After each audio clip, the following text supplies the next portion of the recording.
Before we turned on this conversation, I was sitting watching the Dice Ghost YouTube channel. Phil and Greg, the Dice Ghost YouTube channel. Evil Greg won every single game and tabled every single opponent. First turn, he kills 7 units. The Dice Ghost.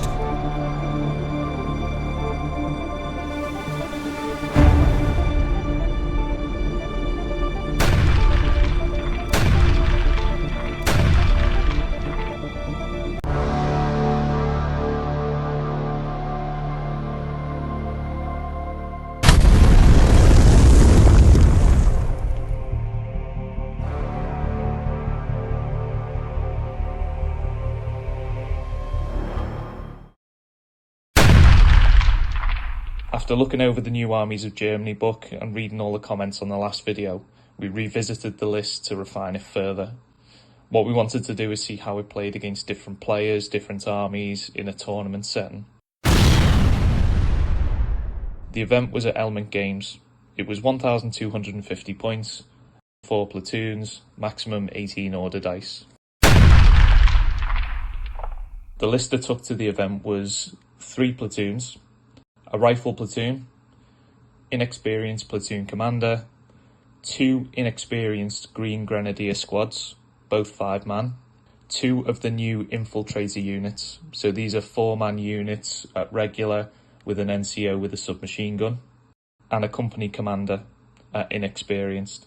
So with them taking inexperienced, it's only 4 snap 2 dice rather than 5. The artillery platoon. So inexperienced platoon commander, 4 inexperienced Howling Cow rocket launchers. Platoon 3 was the armoured platoon. We had a regular Tiger 1 with the command vehicle special rule, Panzer 4 at veteran, so giving it the Panzer Ace special rule, +1 to the pen, +1 on the damage table. And then we had a Wirbelwind, which is the quad flak. Now that's some heavy tank choices. That's 835 points worth of tanks. 14 order dice, 1,250 points exactly. Game 1 was Demolition. The deployment was sectors. I played Dan, who was the TO for the event, and his US Army. I always find it hard with this mission to know how much to commit to pushing and how much to leave back to defending your objective. Don't know anything about US Armies, but he had 2 M18 Hellcats. I know they're Pen 6, so they were my priority target. We rolled for the deployment and I won, so I chose the side with the hill versus the side with the buildings. We could pre-deploy half the army, which was great because the Howling Cows and the tanks got put down, and I left all my squishy infantry in reserve to come on from outflank in turn 3. In my deployment I had a hill. I hid the company commander behind the hill to block line of sight, and dotted the 4 Howling Cows so they had line of sight to the buildings on his side of the deployment. With sectors being a smaller deployment, it meant that his units were closer together, so more chances of being within 6 of each other for the cows. First dice was German. I let rip with the cows targeting the building in his deployment. I killed a few dice, then pushed the tanks up. I think it was 6 kill points in the first turn. I'd done a massive dent in the US forces turn 1 and 2, so left things in ambush for turn 3 to deal with the outflankers. My infantry came on turn 3 and swarmed his objective, and then blew up the target. I managed to kill all US units without any German units being lost. Game 2 I played Ruben and another US Army. The game was 5 objectives. The deployment, everything came on first wave, which was bad for me because it means I couldn't set up the Howling Cows and fire first turn. We rolled off first off for the infiltrators. He put down an air observer and I set up the 2 4-man infiltrator squads just outside of 12 of it. First dice of the turn, I advanced both of them and shot it off before he could call in the airstrike, which worked really well. I think this is going to be something I lean into, taking these infiltrator squads, because it just opens up more opportunities to deal with these air observers, artillery observers, spotters, snipers. Just gives you more options. Turn 1, everything came on. Few shots were exchanged at long range, but not that much happened. Turn 2, the Howling Cows were set up and just opened up. I think with this one, it proves the point that this is a dice game. Over the course of the game, I must have shot about 30 dice and only hit 2 units. It was the tanks in this game that got the win. I pushed everything up, really aggressive, to the point where I was point blank infantry units with the Tiger. The infantry units following up behind them, using them as mobile hard cover. The whirlwind I'm not 100% sold on. I mainly took it because everyone's taking air observers and I wanted the flak. With it being open top, it just seemed to get pinned too easy and I couldn't do much with it. And with the quad autocannons being 1-inch template, but you can only hit each infantry model once at -1 pen. So I do think maybe there's better ways to spend the points on tanks. By turn 5, I managed to kill all enemy units, had infantry on all 5 objectives. I lost 2 infantry units in that game. Game number 3, I played Phil and his Soviet army, which was great because I could try it out against something that wasn't US for once.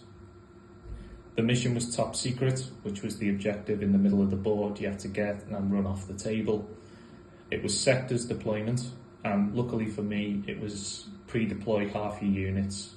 So Howling Cows, company commander, tanks, and keep all the squishy stuff at the back. So in his list he had bomb dogs, 3 tanks, infantry units with anti-tank grenades, a good few things I had to worry about in this one. When we rolled for sides, I won the roll-off and chose the side with the hill versus the side with the buildings. Again, doing that tactic of the first game where you hide the company commander behind the hill, blocking line of sight, and keeping the 4 Howling Cows at the back of the board, but within 12 of that company commander, so they can still get the snap 2 and the morale buff. Turn 1, first dice targeted the building, opened up, killed a few dice, and pinned a few others. In the deployment phase, I set the infiltrators just outside of 12 inches of the objective. And with the last dice of the first turn, I run the infiltrator squad 12 inches to pick up the objective. The first dice of the second turn, I run them infiltrators back towards my deployment. Then moved all my tanks up to give them hard cover. By turn 4, I could have run the objective off the board, but I chose not to. Now what I'd done was I run them behind ruins, so blocks the line of sight, nothing could get to them, so give me a few extra turns to basically mop up any remaining units for kill points. In this game, I lost 2 units. So the results. Third place with the US list, we had Dice Ghost Phil. Any comments on your victory? It was unexpected. Let's put it that way. I did talk you into taking a Pershing. A Pershing, and that's something we haven't covered yet, is 2 air observers. 2 air observers. Everyone's getting on the MLRs are broken. I think same amount of points, similar work. So Phil ended with 2 wins, 1 draw, and 19 kill points. In second place, we had Tim from Mordy and Glory with 2 wins, 1 draw, and 27 kill points. Second place. In case you're wondering why I didn't get first place, someone won. Evil Greg, who's in here earlier, won every single game and tabled every single opponent because he brought 4 nebs. It was by far the filthiest bot action list I have ever seen. So I was very grateful for my draw round 1, so I didn't have to face it. If you haven't guessed it by now. First place was German with 3 wins, no losses, and 50 kill points. Now that near doubles the kill points of second place, so it's very killy if you haven't got that by now. But things about this list are that D3 pins, not a problem. Even better now because it's only 1 pin with the Errata. The MLRs did a lot of work in some of the games, but they weren't everything. If I had a terrible list backed up by MLRs, they wouldn't have done as well. But the infiltrators were a big key thing. That's something I'm going to build on. What's stopping you taking 4 infantry units per rifle squad, 8 of them across 2 rifle platoons, and deploying anywhere on the board? And I think that's it, though, isn't it? It's a brave new world. Yeah, there's so many new options. many new opportunities to kill things. After the last battle report, we had some mixed reviews on MLRs. Are they broken? We read all the comments, we analysed the list, and then took it into an event anyway. But since then, we've had an Errata, some FAQs. Right, let's talk about the battle report we put out first. Seems like we hit a bit of a nerve with that one. Yeah, we hit a nerve, but I can see why. A lot of bolt action players came over from other gaming systems, so things like AOS, 40k, because they were sick of this kind of thing, the alpha strike mentality. And that's what we wanted to highlight in this battle report, that it is possible. Are you the reason why they FAQ'd them? I'd love that claim to fame. But again, I've been to events in the past where the roll of a dice to determine who goes first determines who wins, and they don't even get to play the game out. It's just not fun. What we wanted to do with that battle report is just open up a discussion about this situation, this type of topic, the alpha strike, find out what people are thinking. Hopefully this feedback will get picked up, and that's what leads to future changes with rules, which I think it did, because 2 days after the event, the Errata was released that covered MLRs, which we'll talk about in a minute. But let's talk about the rules for MLRs first of all. So things like Nebelwerthers, Howling Cows, other things have got MLRs on them, aren't 100% game winners. It's still a dice game, it's a 1 in 6.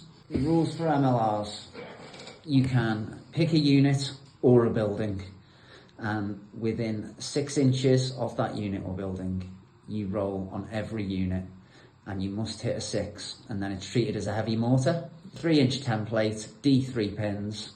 When it's hit by a heavy mortar, so that's pen 3, so it's turning veterans to 2-up saves. It absolutely melts infantry, as well as, it can do damage to tanks and light vehicles and things like that, even if it's a case of you just hit them to put pins on, you know what I mean? I think the main issue with these MLRs are the points in comparison to the potential damage output. 36 points for a Howling Cow could potentially do, obviously you've got to roll 6s, but you could target 6 units, do 6 6s, and wipe 6 units off the board, all veteran, you know what I mean, for 36 points. Chances are it's not going to happen, but the potential damage output's there.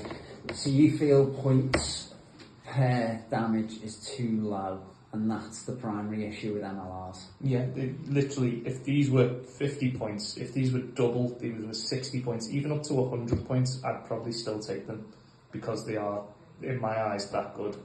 Yeah, they are an alpha unit to take, essentially. Yeah. And if we were looking at an alpha strike unit, right, what is long range that can hit multiple units and has massive damage output? Then, so tell you what we'll do, we'll times that by 4. That quadruples your potential hit rate. So yeah, of course we're going to include them in an alpha strike list. And I think if you've got the option to take them, you've always got to consider them. Yeah. I think that might be where some of our comments are coming, that some people can't take them, because I know from the US, I'm looking forward to those new rules. Yeah, so if you can take them, you would take them. 100% I'd take them. Yeah, so US are going to get them. Now, Soviets have access to some form of MLRs. Look at the Katyushas. This isn't just limited to issues with the German army, because look at things like, so a Katyusha is an armoured, mobile MLR, and because your chance to hit never gets any better than a 6, it's going to be a lot better. You can move, you can shoot, you're not ranging in. So the rules on the MLR side of things, you don't range in, and meaning you don't get any improvement on your 6-up. But it doesn't matter, you know what I mean? If you're moving and shooting, it's still on a 6. So the issue you've got on this is also, these are fixed weapons. Now that we've got rolling for deployment, it's again down to chance. So you could have some games where it's pre-deployment, that's great, set up all your things, first dice of the turn, snap 2, blow everything off the board. But it's chance whether you're going to get that deployment or not. Because the alternative is you've got to set up, so you can't fire first turn. So that's going to give them the opportunity to use things like a bar, an LMG, an autocannon to come on, advance, reach your backline. These are inexperienced two-man units.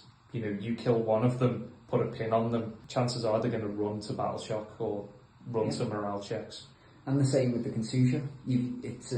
It's only what, a armour 6, isn't it? Soft skin. So potentially you could destroy it with an LMG. Yeah. In an infantry unit, there's options there to counter MLRs. Yeah, and this is what I've always liked about bolt action. This was my switch from Age of Sigmar back in the day. I like the picking out of the dice could be so random. You could get 3 units, I could get 1, then you could get another one, I could get 5. You know, it's more fluid, the gameplay itself, it's more down to chance. But what is the issue? I don't think it's down to MLRs, I think it's more down to the snap 2 orders. Germans get an extra one. So that means that company commander of 4, if you take a company commander that's regular or veteran, it's got an extra snap 2, so you pull out his dice and 5 other dice. So what's stopping me going, right, okay, 4 Howling Cows and 1 Tiger? You know, I think that's where the main issue is, because this wouldn't do half the damage, this list, if I had to fire them all individually as the dice come. The issue is that I can pull 1 dice and I can rocket all of them at once, hit you in your deployment before you get a chance to move or react. And then even if I do hit and I don't kill, D3 pins, I could pin you with 3 pins in your deployment. Yeah. Then what's your options there? Chance rolling, failing and going down, or rallying. And if you rally, you're in the exact same spot, I know where you are, and then I'll shoot the same thing again next turn because you've rallied and not done anything.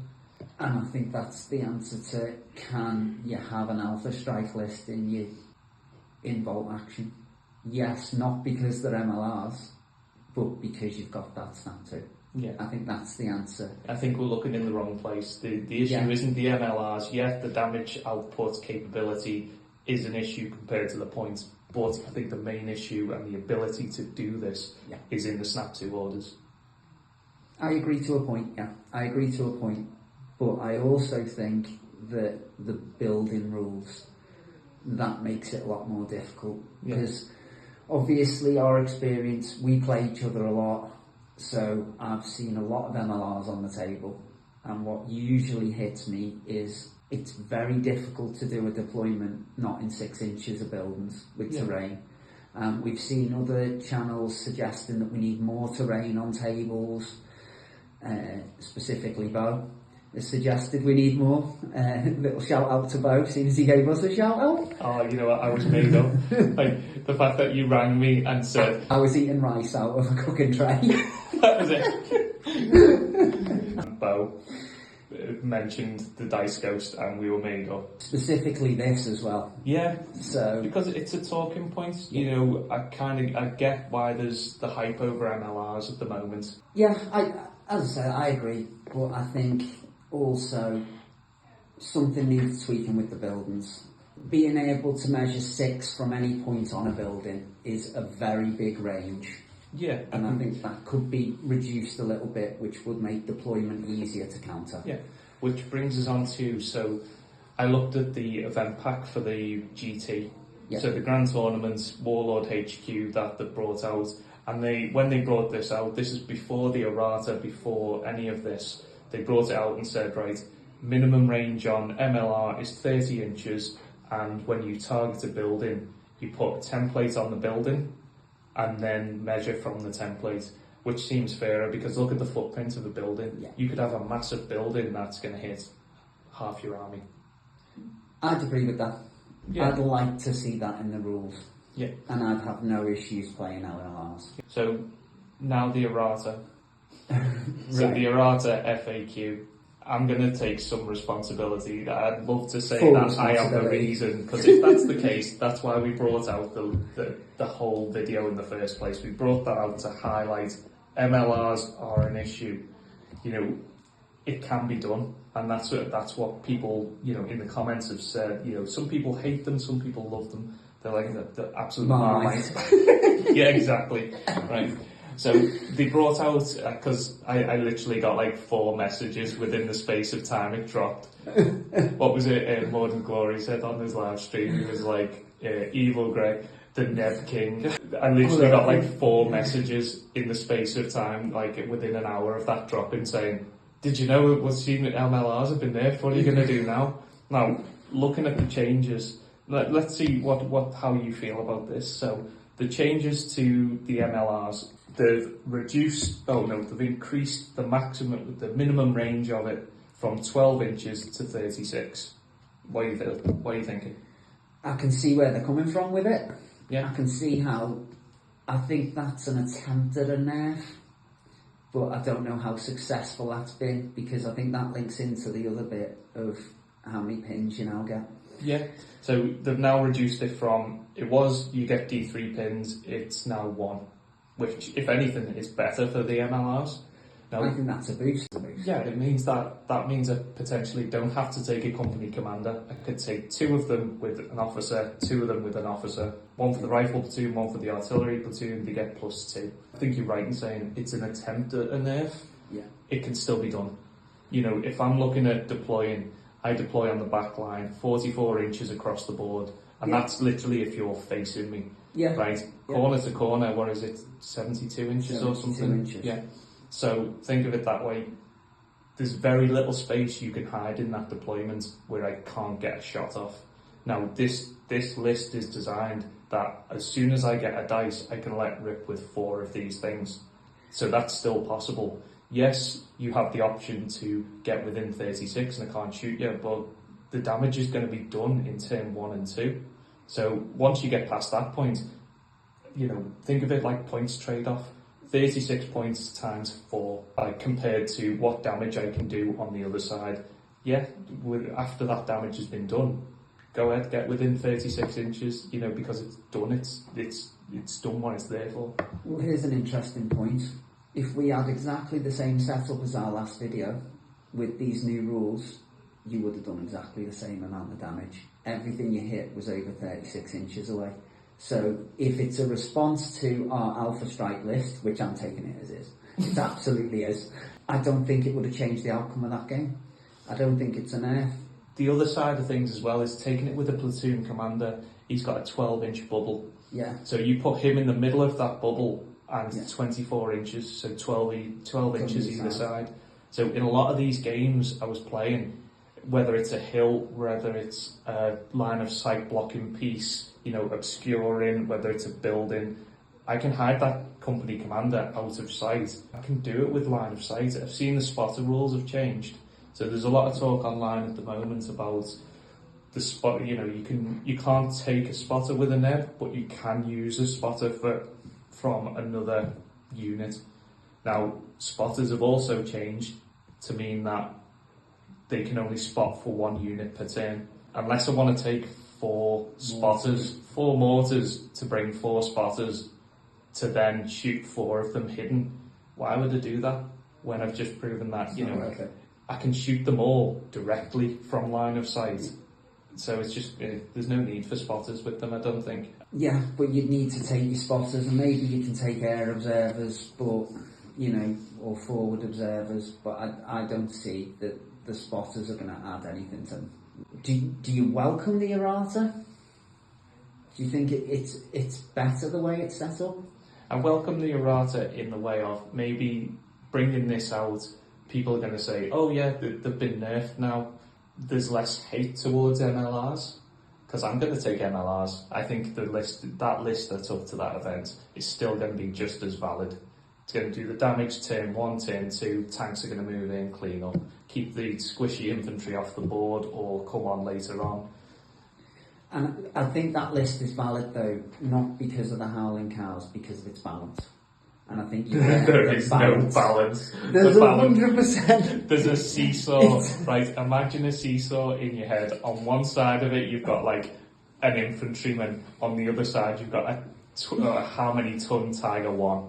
That was so unbalanced. I put 850 points into tanks. You know what I mean? It was like 2/3 of my army was armoured evilness. I probably should have rephrased that to more, it has an answer for everything rather than balanced. Yeah. Because if it was a seesaw, it'd be heavy on 3-inch templates. My infantry was the bare minimum. Like, I mean, like, I'm surprised if they couldn't be equipped with like sticks or something rather than a rifle just for less points. I would have took them. But I think that has to be noted in this conversation as well. It's not all about the MLRs just destroy a whole army. You took, yes, low value infantry, but they did work. They did proper work because of the type of infantry they were. Yeah, let's discuss that. So before the event, putting the list together, was told you know it's Armies of Germany, got the new book, so it was like, right, infantry units. This is an infiltrator infantry unit. That could be interesting. So I took 2 of these Spahtruppen groups, which are like 4-man teams, 40 points, and then you put an extra point on for infiltrator, so 44 points, and then I give the NCO a submachine gun. Now, that opened up a few things that I managed to test out in the event games. First one was, I played the guy with an air observer, right? So I put them 12 inches away from the air observer. First dice, they advanced, shot him off, right, before he could call in the airstrike. The other game was top secret. So in top secret, I put them 12 inches away from the objective. I had to pick up and run off the board. Left till last dice, so put them in hard cover, behind a wall. They didn't bother with them, it's a 4-man unit, what are they going to do? Last dice of turn 1, I just ran them, picked the objective up. Then first dice of turn 2, I ran towards my objective, then put some tanks in the way. And I think you answered the question about the MLRs in that as well. What's the solution to MLRs? Those infiltrators. Yeah. You know, there is a solution out there. Infiltrator has changed now as well, so it's not half the board, it's anywhere on the board. That's big. I don't think that's been picked up enough by players, how big that is. Yeah, so you're right, because any sniper, anything backline, nothing is safe. Say I play my own list, I put this infiltrator unit within space of the company commander. Yeah. You know what I mean? They open up, so the advance, so it's 2 shots from the SMG. 2 shots from the SMG, so no movement penalty, hitting on 4s, and then 3 shots from the rifle, hitting on 5s. Right? You do 1, he's inexperienced, it's a 3-up, he's dead. Yeah. No cover, because I've hidden behind a building, you'd just get into the line of sight where you couldn't get cover. So that destroys the alpha strike with 1 infiltrator unit. For 40 points. Yeah. Not only that, you could do that with a sniper. You could do it with a sniper, yeah. 100%. But you could do that to any of them infantry squads. You take out that, it feels like Age of Sigmar in the way that you used to have bubbles. So you need to have like, this priest buffs this bubble within so many inches and they ping off each other. Take him out. That means that they're no longer +4 morale. And then you kill one of them on a 3-up. Yeah. And they're running. They're inexperienced. Yeah. 1 pin matters. There you go. Why am I talking you into how to beat my own I'm just taking list? notes, Greg. Infiltrators. But no, I think the infiltrators, they are like a supercharged outflank. You can just stick them anywhere. Yeah. And this doesn't just have to work for Howling Cows. Yeah. You know, it can work for so many things. I think that's going to be a massive answer to the gunline list. We're still learning. I think sometimes we are always quick to jump to conclusions that things are broken. It's because we haven't played it. It's something we're not used to. I don't think I was used to the MLRs. That's where I'm enjoying things. I'm having to adapt. Yeah. So from a personal point of view, I don't mind facing MLRs because... Let's see if you say that after the next battle report. Well, I took a pretty heavy one. I'm going to print out another 4 and take 2 platoons of 8 Howling Cows. You can only take 1 company commander, so he's just going to be in a complete circle of them. If you want to see him take on 8 Howling Cows, please comment below. Personally, I don't want to see that. No, I don't want to paint another 4 of them things. The artillery men to go with it would have pain.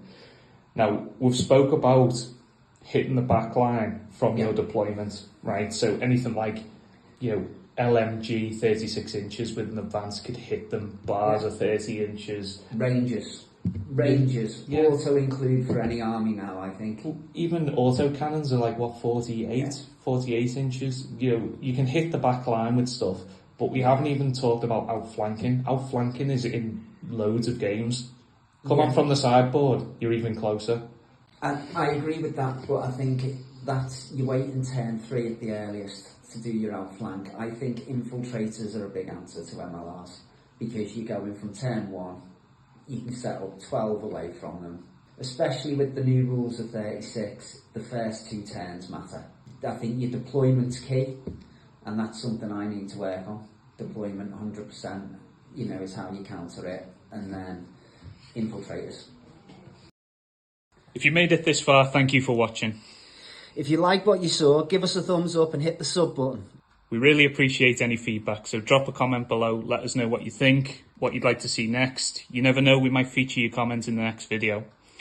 Until next time, thank you for watching The Dice Ghost! Are you going to do that in every video? Yeah, probably am.